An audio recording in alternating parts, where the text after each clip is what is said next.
ప్రభువును ప్రియరక్షకుడైన ప్రభు అయిన యేసుక్రీస్తు నామమునందు మీ అందరికీ మా వందనములు.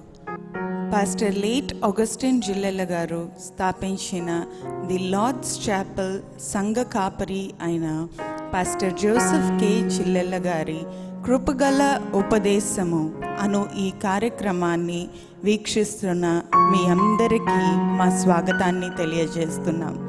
ఈ కార్యక్రమం మీ ముందు ఉంచుటకు ప్రభువు ఎంతో కృప చూపించి ఉన్నారు. ఈ కార్యక్రమాన్ని వీక్షించండి, దైవాశీర్వాదములు పొందుకొనండి. రాజులు రాసినటువంటి మొదటి గ్రంథము 18వ అధ్యాయము 21వ వచనాన్ని నేను చదువుతున్నాను. ఏలియా జనులందరి దగ్గరకు వచ్చి, ఎన్నాళ్ళు మట్టుకు మీరు 2 తలంపుల మధ్య తడబడుచుందురు? యెహోవా దేవుడైతే ఆయనను అనుసరించుడి, బయలు దేవుడైతే వానిని అనుసరించుడని ప్రకటన చేయగా, జనులు అతనికి ప్రత్యుత్తరముగా ఒక మాట అయినను పలుకకపోయిరి. ఏలియా అనే ఒక ప్రవక్త ఉండేవాడు. బైబిల్లో రాజులు రాసినటువంటి గ్రంథములో మనం చూడొచ్చు. ఈ ఏలియాది తిబ్షీ అనే ప్రాంతం. ఈయనను తిబ్షీయుడు అని పిలిచేవారు. ఏలియా మంచి ప్రార్థనాపరుడు. ఏలియా దేవునితో మాట్లాడేవాడు. ఏలియాకి దేవునికి మంచి సంబంధాలున్నాయి. ఏలియా ప్రార్థన చేస్తే ఆ ప్రార్థనకు సమాధానం వచ్చేది. ఏలియా ప్రార్థించినప్పుడు ఆకాశం మూయబడింది. కొన్ని సంవత్సరాల పాటు కరువు అనుభవిస్తూ వచ్చారు. ఏలియా మంచి ప్రార్థనాపరుడు. అదే ఏలియా మరలా ప్రార్థన చేయగా ఆకాశము తెరవబడి భూమి మీద వర్షం కురిసింది. దేవునికి స్తోత్రం కలుగునుగాక. ఆకాశాన్ని ఆపగలిగాడు, ఆకాశాన్ని తెరవగలిగాడు. అంటే ఈ వ్యక్తి దేవునితో ఎంత మంచి సంబంధం కలిగినటువంటి వ్యక్తి. దేవుడే స్వయముగా ఏలియాతో మాట్లాడుతున్నాడంటే ఎంత మంచి సుగుణాలు ఈ వ్యక్తికి ఉన్నవి. నీతి, యథార్థత, పరిశుద్ధత, దేవుని యందు భయము, భక్తి, దేవునితో మంచి సంబంధం కలిగి ఉండటం. All this prophets are having a good relationship with God. దేవునికి స్తోత్రం కలుగును గాక. ఏలియా జీవించినటువంటి దినాలలో ఎక్కువ విగ్రహారాధన, దేవునికి వ్యతిరేకమైనటువంటి ఆరాధన, దేవునికి వ్యతిరేకమైనటువంటి పూజలు జరుగుతున్నటువంటి దినాలలో ఏలియా ఒక కంక్లూషన్కి వచ్చాడు. ఒక కంక్లూషన్కి వచ్చి, అక్కడ 2 దేవతలు ఉన్నారు. ఒక దేవత పేరు బయలు, మరొక దేవత పేరు అషేరా దేవి. ఇద్దరికీ కూడా ప్రవక్తలు ఉన్నారు. ఇటు యెహోవాకి కేవలం ఒకే ఒక ప్రవక్త మిగిలి ఉన్నాడు. అప్పటికే ప్రవక్తలందరినీ హతమార్చుతూ ఉన్నారు. అప్పటికే ప్రవక్తలందరినీ హింసిస్తూ ఉన్నారు. దేవుని యొక్క ప్రవక్తలను ఇబ్బంది పెడుతున్నటువంటి ఆ దినాలలో ఒకే ఒక్క ప్రవక్త ఉన్నాడు. ఆ ప్రవక్త పేరు ఏలియా. ఈ ఏలియా ఈ బయలుదేవత ప్రవక్తలను, అషేరాదేవి ప్రవక్తలను పిలిపించాడు. బయలుదేవతకు 450 మంది ప్రవక్తలు ఉన్నారు. అషేరాదేవికి 400 మంది ప్రవక్తలు ఉన్నారు. ఈ ప్రవక్తలందరినీ పిలిపించి వాళ్ళతో మాట్లాడుతున్నటువంటి మాట మనం ధ్యానించుకుంటున్నాం. రాజులు రాసినటువంటి మొదటి గ్రంథము 18వ అధ్యాయము 21వ వచనము. ఎన్నాళ్ళ మట్టుకు మీరు 2 తలంపుల మధ్య జీవిస్తున్నారు? దేవుడు అంటున్నాడు, ఎన్నాళ్ళ మట్టుకు. ఈనాడు క్రైస్తవ సంఘముతో దేవుడు మాట్లాడుతున్నాడు. ఎన్నాళ్ళ మట్టుకు మీరు 2 తలంపుల మధ్యన నివసిస్తారు, 2 తలంపులు మధ్యన జీవిస్తారు. మనకి నర్సాపూర్లో రేవు దగ్గరగా ఉంది కదా. అనేక సార్లు పడవలు దాడుతూ ఉంటాం. ఈ ప్రక్క నుంచి ఆ ప్రక్కకి, ఆ ప్రక్క నుంచి ఈ ప్రక్కకి. ఎప్పుడైనా ఊహించారా? ఒకవేళ 2 పడవలు కట్టించుకుని ఆ పడవ మీద ఈ పడవ మీద కాలు వేసి చూడండి, ప్రయాణం ఏమన్నా సాగగలుగుతుందా? మధ్యలోనే మునిగిపోతాం. ఒక పడవ అటు వెళ్ళిపోద్ది, ఒక పడవ ఇటు వెళ్ళిపోద్ది. ఎన్నాళ్ళ మట్టుకు 2 తలంపులు. చాలామంది ప్రభు అయిన యేసుక్రీస్తు యొక్క మహిమను తెలుసు కూడా, దేవుని యొక్క శక్తిని తెలుసు కూడా, దేవుని యొక్క ప్రేమను రుచి చూస్తూ, దేవుని యొక్క ఆశీర్వాదాన్ని అనుభవిస్తూ కూడా అనేక మంది ఈ దినాలలో 2 తలంపుల మధ్యన అటు ఇటు. పేరుకి క్రైస్తవులు, పేరుకి క్రైస్తవ కుటుంబం, పేరుకి మందిరానికి వెళ్తారు, మందిరంలో అన్నీ ఇస్తారు, కానీ 2 తలంపులు. నా చేతిలో ఒక రింగ్ ఉంది, చూసారు కదా? ఈ రింగ్ని కనుక ఒక బంగారపు కొట్లో డబ్బు ఏదైనా అవసరం వచ్చి తాకట్టు పెట్టడానికి వెళ్తే, రింగ్ తీసి రింగ్ ఇచ్చిన వెంటనే మనకేం డబ్బులు ఇవ్వడు. ఈ రింగ్ని పరీక్షిస్తాడు, ఇది బంగారమా కాదా. ఆయనకి డౌట్ వస్తే ఒక రాడు మీద గీస్తాడు, ఇంకా డౌట్ వస్తే యాసిడ్ వేస్తాడు, ఇంకా డౌట్ వస్తే కాలుస్తాడు. అప్పుడు కానీ ఆ వ్యక్తికి ఇది బంగారమా కాదా అని నిర్ధారణ అయ్యే వరకు కూడా దీన్ని పరీక్షిస్తాడు. లోకములో దేవుళ్ళుగా పిలువబడుతున్నటువంటి వాళ్ళు అనేక మంది ఉన్నప్పటికీ భూమి మీద మనకు ఒక హిస్టరీ ఉంది. మనం హిస్టరీని తెలుసుకోవాల్సినటువంటి విషయం ఉంది. భూమి మీద దేవుళ్ళుగా పిలువబడుతున్న వాళ్ళకి, నేను ఆరాధిస్తున్నటువంటి యేసు ప్రభువుకి చాలా వ్యత్యాసం ప్రియులారా. ఆ వ్యత్యాసాన్ని కౌంట్లో కూడా చెప్పలేం. ఈ ఏలియా జీవిస్తున్నటువంటి దినాలలో బయలు దేవతలకు సంబంధించినటువంటి ప్రవక్తలను, సుమారు 400 మంది ప్రవక్తలు బయలు దేవతలకు ఉన్నారు. బయలుదేవత ప్రవక్తలందరినీ ఒక చోటకు పిలిపించాడు ఏలియా. పిలిపించి ఒక సవాల్ విరుస్తున్నాడు, నాకు 2 ఎడ్లను ఇవ్వండి, ఒక ఎడ్డును మీరు తీసుకోండి, మరొక ఎడ్డుని నాకు ఇవ్వండి. ఎడ్డుని శుభ్రంగా తునకలుగా చేసి ఒక కట్టెల మీద పెట్టండి.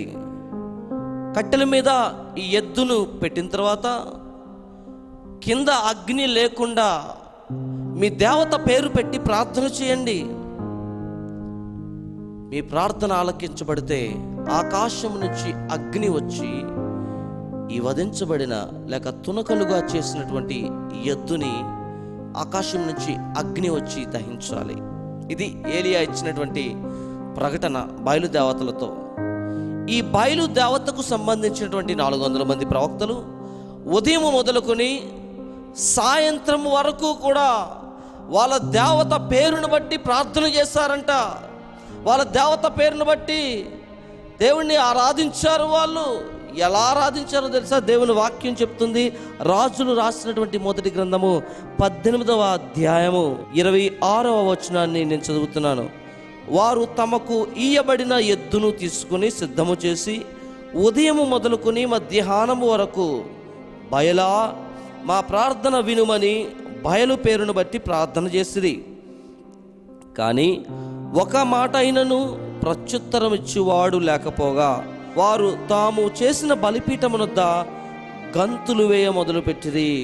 ఉదయం మొదలుకొని మధ్యాహ్నం వరకు, from morning to the afternoon, they are shouting a lot అంటు దేర్ గాడ్. వాళ్ళ దేవుని కొరకు ప్రార్థన చేస్తున్నారు, కేకలు వేస్తున్నారు. దేవత దగ్గర నుంచి సమాధానం లేదు. ఏలియా కూడా అక్కడే ఉన్నాడు. దైవజనుడైనటువంటి ఏలియా వాళ్ళ దగ్గరికి వెళ్ళి వాళ్ళతో అంటున్నాడు కదా, రాజులు రాసినటువంటి మొదటి గ్రంథం 18వ అధ్యాయము 27వ వచనంలో, బహుశా ఈ మాటలు బట్టి వాళ్ళకి చాలా కోపం వచ్చి ఉండాలి. ఆయన ఏమంటున్నాడంటే, వాడు దేవుడై ఉన్నాడు, పెద్ద కేకలు వేయుడి. వాడు ఒకవేళ ధ్యానము చేయుచున్నాడేమో, దూరమున ఉన్నాడేమో, ప్రయాణము చేయుచున్నాడేమో, వాడు నిద్రపోచున్నాడేమో, మీరు ఒకవేళ లేపవలసి ఉన్నదేమో అని అపహాస్యము చేశాడంట. ఏలియా వాళ్ళ దగ్గరికి వెళ్ళి, మీ దేవుడు పడుకున్నాడేమో లేపండిరా, ఒకవేళ ధ్యానంలో ఉన్నాడేమో లేపండి, ఒకవేళ ప్రయాణంలో ఉన్నాడేమో, మీ ప్రార్థన వినబడట్లేదేమో, లేపండి. ఈ విగ్రహాలు, ఈ జీవము లేని బొమ్మలు అరుస్తే, కేకలు వేస్తే సమాధానం ఇస్తాయా? ఆలోచిద్దాం ఒకసారి.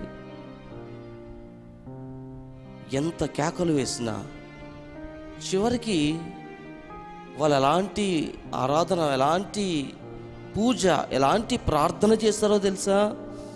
రాజుల గ్రంథం 18వ అధ్యాయం 28వ వచనంలో, వారు మరి గట్టిగా కేకలు వేయచ్చు, రక్తము కారు మట్టుకు తమ మర్యాద చొప్పున కత్తులతోనూ శాస్త్రములతోనూ తన దేహములను కోసుకొని చుండిరి.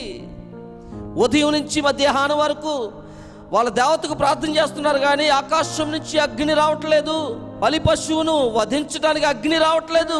అలాంటి టైంలో ఏలియా వచ్చి ఒకవేళ నిద్రపోతున్నాడేమో, పడుకున్నాడేమో, ధ్యానంలో ఉన్నాడేమో, ప్రయాణంలో ఉన్నాడేమో, ఇలా ఏలియా గారు చెప్పినప్పుడు వీళ్ళు కత్తులతో కోసుకుంటున్నారంట, కొరడాలతో కొట్టుకుంటున్నారంట, తమ దేహాల్ని వాళ్ళే పాడు చేసుకుంటున్నారు. అంతగా ఆరాధించిన బయలు దగ్గర నుంచి సమాధానం లేదు. సాయంత్రం అయ్యే టైంకి ఏలియా వచ్చి, దైవజనుడైనటువంటి ఏలియా దేవుని సన్నిధిలో ప్రార్థన చేయటం మొదలు పెడతాడు. యెహోవా కొరకు ఆయన ఒక బలిపీఠము కడతాడు. కర్మేలు పర్వతము దగ్గర, కర్మేలు పర్వతాలు చాలా పెద్దవి ప్రియులారా, ఇంచుమించు 15 మైళ్ళ దూరం కనబడే పర్వతాలయ్యి, ఆ 15 మైళ్ళ దూరంలో కనబడుతున్నటువంటి విస్తారణ కలిగి ఉన్నటువంటి ఈ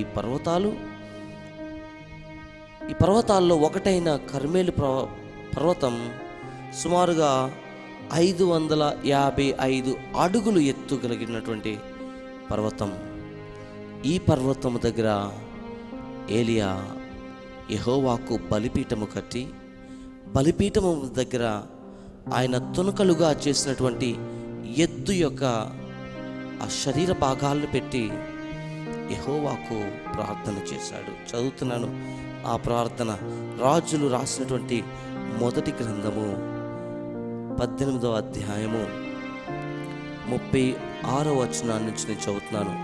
అస్తమయ నైవేద్యము అర్పించు సమయమున ప్రవక్తయగు ఏలియా దగ్గరకు వచ్చి ఇలాగు ప్రార్థన చేసెను. యెహోవా, అబ్రహాము, ఇస్సాకు, యాకోబుల దేవా, ఇశ్రాయేలుల మధ్య నీవు దేవుడువై ఉన్నావనియు, నేను నీ సేవకుడనై ఉన్నాననియు, ఈ కార్యములన్నీ నీ సెలవు చేత చేసితువనియు ఈ దినమున కనపరచుము. యెహోవా, నా ప్రార్థన ఆలకించుము. యెహోవావైన నీవే దేవుడువై ఉన్నావు. నీవు వారి హృదయములను నీ తట్టుకు తిరుగు చేయుదుననియు నీ జనులకు తెలియనట్లుగా నా ప్రార్థన ఆలకించుము. అంతటా ఇలాగు ప్రార్థన చేయుచుండగా యెహోవా అగ్ని దిగి దహన బలిని, పశువును, కట్టెలను, రాళ్లను, బుగ్గిని దహించి కందకమందున్న నీళ్లను ఆరిపోచేసెను. సమస్త మహిమ, ఘనత, ప్రభావములు దేవునికే కలుగునుగాక. ఉదయం నుంచి మధ్యాహ్నం వరకు శరీరాల్ని పాడు చేసుకుంటూ, రక్తం వచ్చు మట్టుకు వాళ్ళ శరీరాల్ని వాళ్ళే కోసుకుంటూ, కొరడాలతో కొట్టుకుంటూ, కత్తులతో కోసుకుంటూ, వాళ్ళ బయలు దేవతకు ఎంత ప్రార్థన చేసినా సమాధానం రాలేదు. దైవజనుడైనటువంటి ఏలియా దేవునికి చిన్న ప్రార్థన, అబ్రహాము, ఇస్సాకు, యాకోబుల దేవా, ప్రార్థన మొదలుపెట్టాడు. నీవు దేవుడు అయి ఉన్నావు. ఇశ్రాయేలు జీవితంలో నీవు మహాద్భుతాలు చేసి ఉన్నావు. ఈ ప్రజలకు నీవే దేవుడు అయినట్లు ఒక సూచక క్రియ చెయ్యి ప్రభువా అని ప్రార్థన చేసినప్పుడు ఏలియా ఇంకా ప్రార్థన చేస్తూ ఉండగానే, before he ends the prayer, the fire came from above. ప్రార్థన ఇంకా జరుగుతూ ఉండగా ఆకాశము నుంచి అగ్ని వచ్చి కట్టెల పైన ఉన్నటువంటి బలి పశువును వాటన్నిటినీ బూడిది కింద చేసేస్తుందంట. దేవునికి స్తోత్రం కలుగును గాక. ఎంత శక్తి కలిగిన దేవుడు మనం ఆరాధిస్తున్నటువంటి దేవుడు. Hour God is so powerful. ఈయన లాంటి శక్తి కలిగినటువంటి దేవుడు, ఈయనలాగా ప్రార్థనకు సమాధానం ఇచ్చే దేవుడు, ఈయనలాగా అద్భుతాలు చేసే దేవుడు భూమి మీద మరొకడు లేడు. ప్రతి గ్రంథము, ఇంచుమించు అన్ని గ్రంథాలలో కూడా యేసు ప్రభువే దేవుడు అని చెబుతున్నాయి. యేసు ప్రభు మరలా రాబోతున్నాడు అని చెప్తున్నాయి. సంఘముగా మనము సిద్ధము కలిగి ఉన్నామా? సంఘముగా మనము దేవుని మందిరానికి వెళుతూ సిద్ధపడుతున్నామా? ఏలియా ప్రార్థన చేసినప్పుడు 1 రాజులు 18వ అధ్యాయము 39వ వచనంలో, అంతటా జనులందరూ దానిని చూచి సాగిలపడి యెహోవాయే దేవుడు, యెహోవాయే దేవుడని కేకలు వేసిరి. హల్లెలూయా. ఏలియా ప్రార్థన చేసినప్పుడు ఎప్పుడైతే ఆకాశం నుంచి అగ్ని వచ్చి దహించిందో, అక్కడ ఉన్నటువంటి బయలు దేవతల 400 మంది ప్రవక్తలు కేకలు వేస్తున్నారు. ఏమనో తెలుసా? యెహోవాయే దేవుడు, యెహోవాయే దేవుడు. Yes, is our God. ఆయనే దేవుడు, ఆయనకు సమస్తము సాధ్యం. ఇప్పటి వరకు ఒకవేళ తెలియక ఈ యేసుక్రీస్తుని కాకుండా వేరే దేవుణ్ణి ఆరాధిస్తున్నావేమో, వేరే ఇతర విగ్రహారాధన చేస్తున్నావేమో, ఈ లోక మర్యాద చెప్పున జరుగుతున్నటువంటి విగ్రహారాధనలో మునిగిపోయావేమో. ఇప్పటికైనా మేలుకో. ఇప్పటికైనా నిజ దేవుణ్ణి తెలుసుకోవడానికి ప్రయాసపడు. ఇప్పటికైనా యేసు క్రీస్తు ప్రభు మానవుల కొరకు ప్రాణం పెట్టినటువంటి దేవుడని గ్రహించి ఆయన చెంతకు వచ్చినప్పుడు నీకు ఆయన నిత్యత్వాన్ని ఇస్తాడు. కొన్నిసార్లు మనం చేసే ప్రార్థనలకు స్వస్థతలు కలగకపోయినా, కొన్నిసార్లు మనం చేసే ప్రార్థనలకు ఆశీర్వాదం రాకపోయినా, కొన్నిసార్లు మనం చేసే ప్రార్థనకు మనం భూమి మీద ఒక ఉన్నతమైన స్థితికి చేరకపోయినప్పటికీ ఒకటి మాత్రం ఖచ్చితంగా చెప్పగలుగుతాను, ఏంటంటే యేసు ప్రభువుని నమ్ముకుని చనిపోతే నిత్యత్వాన్ని, జీవితాంతం సదాకాలం ఆయనతో కలిసి జీవిస్తాం. అటు నిరీక్షణ యేసుక్రీస్తులో మనకు అనుగ్రహించబడింది. ఈ లోకములో బయలు దేవత 400 మంది ప్రవక్తలు ఉదయం నుంచి మధ్యాహ్నం వరకు ప్రార్థించారు, సమాధానం లేదు. యేసు ప్రభువుకి, తండ్రి అయినటువంటి యెహోవా దేవునికి ఒకే ఒక్కసారి ప్రార్థన చేశాడు. చిన్న ప్రార్థన, ఎ వెరీ షార్ట్ ప్రేయర్. ఏలియా ప్రార్థించినప్పుడు ఆకాశం నుంచి అగ్ని వచ్చి కట్టెలను, బలి పశువును దహించి వేసింది. అక్కడ ఉన్నటువంటి బయలు దేవత ప్రజలంతా యెహోవాయే దేవుడు, యెహోవాయే దేవుడు అని తెలుసుకున్నారు. దేవునికి స్తోత్రం కలుగునుగాక. మరి మీరెప్పుడు తెలుసుకుంటారు యెహోవా దేవుడని? ఎప్పుడు దేవాతి దేవుడైనటువంటి యేసుక్రీస్తు వైపు తిరుగుతారు? ఎప్పుడు మీ హృదయాల్లో ఆయనకి వ్యతిరేకమైనటువంటి ఆరాధనను తొలగిస్తారు? మీ కుటుంబాల్లో ఉన్న విగ్రహారాధనను పూర్తిగా తీసివేయండి. యేసు ప్రభువుని సొంత రక్షకుడిగా అంగీకరిద్దాం. ఒక అద్భుతమైనటువంటి సాక్ష్యాన్ని మనం వినబోతున్నాం. ఒక వ్యక్తి జీవితంలో దేవుడు చేసినటువంటి మహాత్య కార్యాన్ని, అద్భుత కార్యాన్ని వీక్షిస్తాం. కొన్ని సంవత్సరాల క్రితం టర్కీ నుంచి ఒక ముస్లిం కుటుంబం కేరళలో వైనాథ్ అనే హిల్ స్టేషన్లో స్థిరపడ్డారు.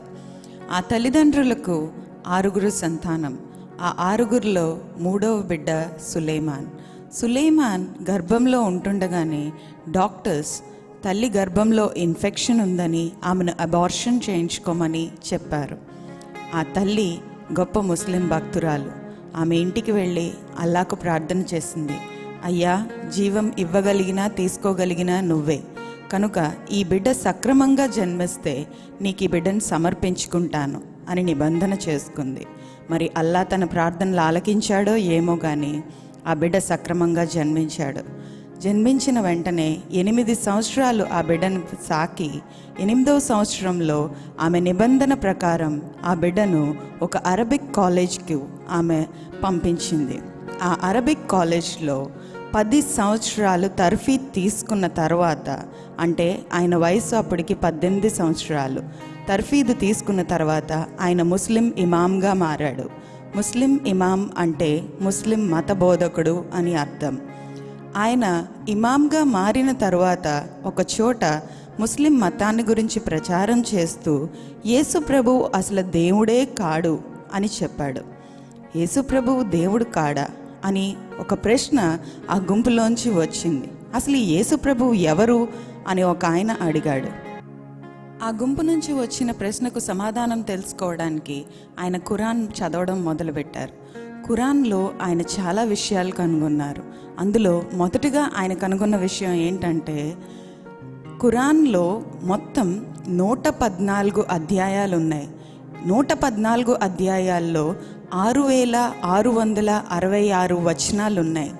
ఇంత పెద్ద పుస్తకంలో ఆయన కనుగొన్న విషయాలు ఏంటంటే, వాళ్ళ ప్రవక్త అయిన ముహమ్మద్ గారి గురించి 4 చోట్లే వ్రాయబడి ఉంటే, మన ప్రభు అయిన యేసుక్రీస్తు గారి గురించి 25 చోట్ల రాయబడి ఉందంట. ఇదేంటి ఆయనకు ఆశ్చర్యం కలిగింది. రెండవదిగా ఆయన కనుగొన్న విషయం ఏంటంటే, తల్లి అయిన మరియా. ఖురాన్లో అసలు ఏ స్త్రీ పేరు రాయబడి లేదట, కానీ మన తల్లి అయిన మరియమ్మ గారి గురించి 2 అధ్యాయాలే రాయబడ్డాయట. 3వ అధ్యాయం, 19వ అధ్యాయం. ఆయనకి చాలా ఆశ్చర్యం కలిగింది. ఇదొకటే కాదు, మన ప్రభు అయిన యేసుక్రీస్తు గారి గురించి చాలా విషయాలు ఆయన చదివాడు. పుట్టిన 2వ రోజు నుంచే మాట్లాడడం మొదలుపెట్టారంట. ఒక పక్షిని మట్టి నుంచి సృష్టించారంట. ఎంతోమందిని స్వస్థపరిచారంట. పాపుల నిమిత్తమై భూమి మీదకి వచ్చారంట. ప్రాణాలు అర్పించి తిరిగి పరలోకానికి వెళ్ళారంట. మరలా మనల్ని వచ్చి తోడ్కొని పోతారంటే ఖురాన్లో రాయబడి ఉందంట. ఇవన్నీ ఆయనకి చాలా ఆశ్చర్యం కలిగించాయి. ఇన్ని విషయాలు ఆయన ఖురాన్లోంచి తెలుసుకున్న వెంటనే తిరిగి అరబిక్ కాలేజ్లో టీచర్ దగ్గరకు ఆయన వెళ్ళి ఆయన ఒక ప్రశ్న అడిగారట. టీచర్, దేవుడు విశ్వాన్ని ఎలా సృష్టించాడు అని అడిగారట. దానికి ఆ టీచర్ ఇచ్చిన సమాధానం, దేవుడు విశ్వాన్ని వాక్కు ద్వారా సృష్టించాడు. ఓకే, వాక్కు ద్వారా సృష్టించారా? అయితే రెండవ ప్రశ్న, మరి వాక్కు సృష్టికర్త సృష్టించబడిందా అని అడిగారట. దానికి ఆయన ఏ సమాధానం ఇవ్వలేకపోయారు. ఎందుకంటే ఖురాన్లో చాప్టర్ 3 అధ్యాయం 3 45 నుంచి 55 వచనాల్లో ఖురాన్ ఏం చెప్తుందంటే, కలీమత్ ఉల్లా అంటే వర్డ్ ఆఫ్ గాడ్. రూఫుల్లా అంటే స్పిరిట్ ఆఫ్ గాడ్. ఈసల్ మసీ అంటే జీసస్ క్రైస్ట్. ఇవన్నీ ఖురాన్లో రాయబడి ఉన్నాయి.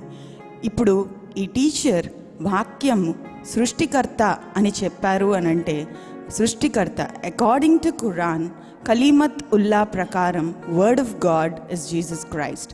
అప్పుడు ఆయన సృష్టికర్త అని చెప్పినచో word of God Jesus Christ అని ఖురానే చెప్తుంది కనుక కూడా ముస్లిమ్స్ అందరూ కూడా జీసస్ని నమ్ముకోవాల్సిన విషయం.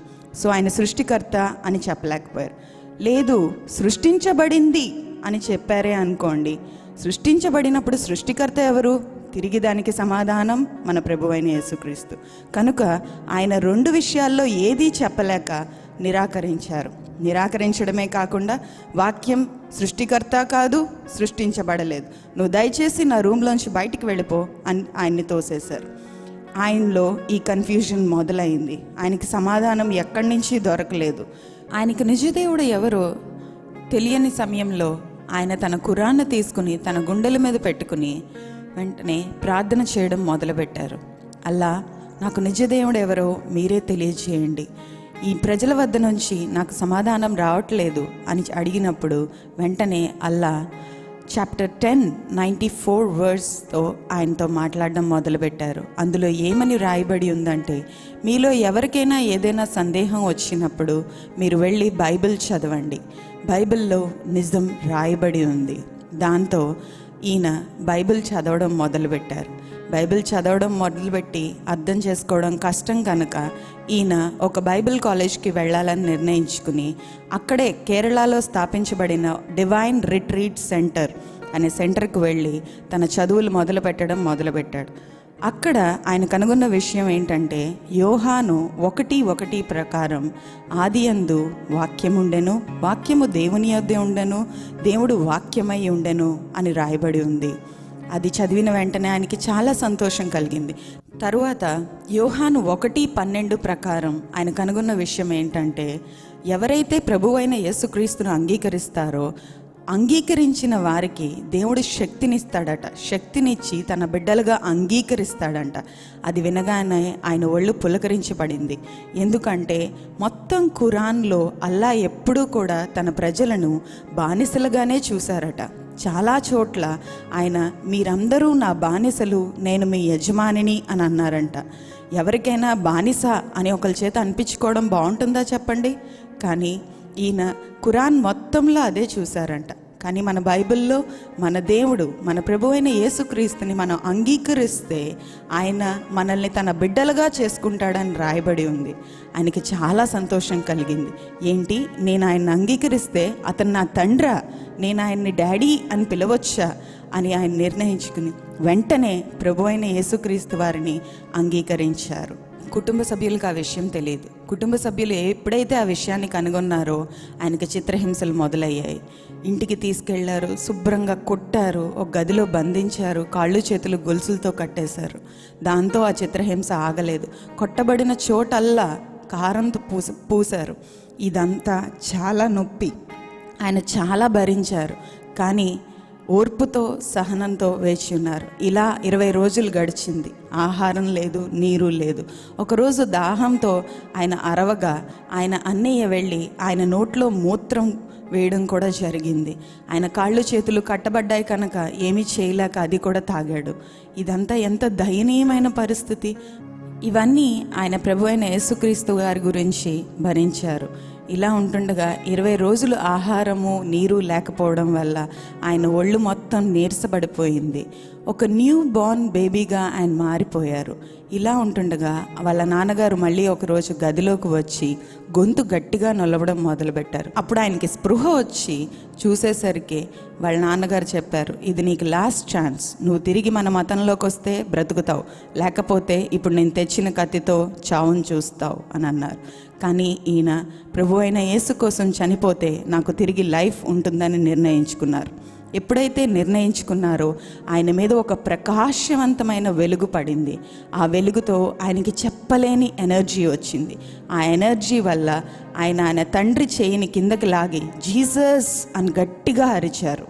ఎప్పుడైతే అరిచారో తన తండ్రి వెనక్కి పడిపోయినప్పుడు తన చేతిలో ఉన్న కత్తి తనకే గాయం చేసింది. ఆయనకి ఒళ్ళంతా రక్తం. అక్కడ ఉన్న అన్నదమ్ములకి ఏం జరిగిందో అర్థం కాలేదు. హాస్పిటల్కి పరిగెట్టడంతో ఆ రూమ్కి లాక్ వేయడం మర్చిపోయారు. నేను ముందే చెప్పాను, వెలుగుతో ఆయన ఒళ్ళంతా నింపబడింది, చెప్పలేనంత ఎనర్జీతో ఆయన నింపబడ్డారని. సో వెంటనే ఆయన రూమ్లోంచి బయటకు వచ్చి తన తండ్రి దుస్తులు ధరించి ఒక ట్యాక్సీ తీసుకుని బయటకు వెళ్ళిపోవడం మొదలుపెట్టారు. ఆ ట్యాక్సీ డ్రైవర్ కూడా ఒక క్రిస్టియనే. ఆయనకి కొంచెం ఆహారం ఇచ్చి ఆయన్ని పోటా సెంటర్లో వదిలిపెట్టి వచ్చారు. అక్కడ ఆయన ఆలోచించారు, అవును, దేవుడు అయిన యేసుక్రీస్తు ఉన్నాడు. నేను తండ్రి అని ఆపదలో అరిచినప్పుడు నన్ను ఆయన కనుగొన్నాడు, నాకు తిరిగి జన్మనిచ్చాడు. నేను బ్రతికితే ఆయన కోసమే బ్రతకాలి అని ఆయన నిర్ణయించుకున్నారు. అప్పటి నుంచి ఆయన ఎక్కడ ప్రచారం చేసినా యేసుక్రీస్తు ప్రభువు, ఆయన అంగీకరిస్తే పరలోకం ఉంది అని చెప్పుకుంటూ వచ్చారు. లాస్ట్గా ఆయన చెప్పిన విషయం ఏంటంటే, నేను ఒక క్రైస్తవుడిగా మారడానికి కారణం ఫాదర్స్ కానీ, బ్రదర్స్ కానీ, సిస్టర్స్ కానీ, ఏ సేవకుడు కానీ, కార్డినల్స్ కానీ, పోప్ కానీ కాదు, నా హోలీ ఖురానే నన్ను క్రిస్టియన్గా మార్చింది. నిజదేవుడు ఎవరో తెలుసుకోనండి, అందులో ఎదగండి, పరలోకాన్ని చేరుకోనండి. సులైమాన్ మారియో జోసెఫ్ కింద మారి తన ప్రీచింగ్ మొదలుపెట్టారు. ఇప్పుడు ఆయన సేవలోకి వచ్చి 18 సంవత్సరాలు ఆయన బ్రతికే ఉన్నారు. మన ప్రభు అయిన యేసుక్రీస్తు గారి గురించి ప్రచారం చేస్తూనే ఉన్నారు.